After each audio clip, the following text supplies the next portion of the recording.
Netcasts you love. From people you trust. This is Twit. Now we have Leo Laporte back again here over in the living room set. So we had to hold this to the end of the show. We did, yes. Because it's just coming out now on AT&T. I think Verizon's got it. This is the new phone.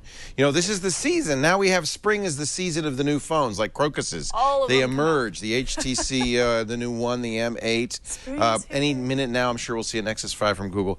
But this is the one that Samsung announced at the Mobile World Congress and is now out available. Just came out on U.S. carriers. So you just got this today. Yeah, Galaxy S5. This is an AT&T version of the Galaxy S5. So I haven't had a chance to review it, but what I'll do is I'll show you it and talk a little bit about what we can expect. And then next week give us a first look. I'll have a review. So this is an example. I think Samsung has got to the point now where they feel they've perfected it. So this is the S4. The S5 is a little bit taller, very slightly heavier, 15 grams heavier, very slightly wider, and it's about 1 millimeter thicker. So it's not so very different from the S4. Let me get it out of the box. It's very similar, though. But it sure is similar, isn't it? They've added to the battery life a few hundred milliamp hours. They, of course, have a much faster processor. This is a quad-core Qualcomm Snapdragon 801, same one in the HTC one. Yay. This was a 600 in the old S4. I mean, if I put them side by side, I mean, one's black, one's white, but you can kind of hardly tell the difference. Right. There is a big difference in the back. Well, I mean, does this count a lot? It looks like a Band-Aid. Yeah, they've perforated. They made a big deal about this. There are going to be a variety of other backs on here as well. It comes in a variety of colors. The thing about the S5 compared to the other top-of-the-line phones, and it's always been this way with Galaxies, you can remove the back, remove the battery, get extra batteries, put extra batteries in. Yes. That's a nice feature. The other big difference that I'm very curious about is the camera. They're now 16 megapixels, and they've added something that high-end cameras have, phase detection, not face detection. Phase detection? What is that? Phase detection. It's a better way to focus. So phase detection, focusing is a little bit faster, maybe a little bit more accurate. This, in other words, the Galaxy S5 is going to be more like a camera.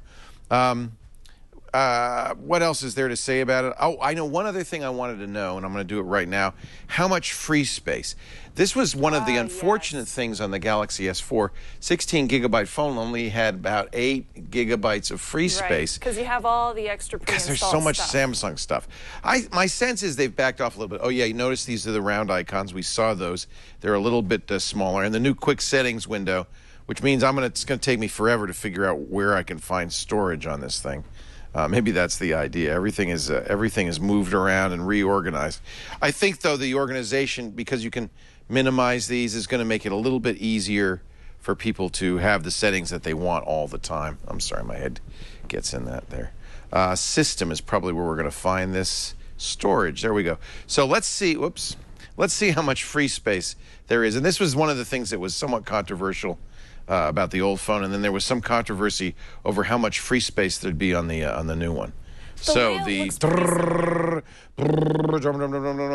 The total space, it's a 16 gigabyte phone, system memory, used space, cache space, 10.93 gigabytes. Wow. So Samsung did do it. They were able to get a little bit more space.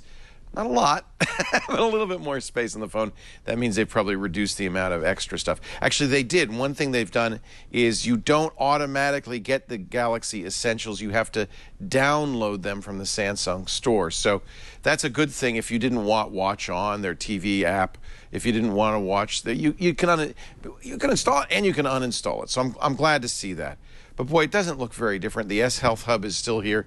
That means this phone can be used as a pedometer, kind of as a Fitbit. And remember, this also has a heart rate monitor now. Right. But you have to stand very, very still to do that.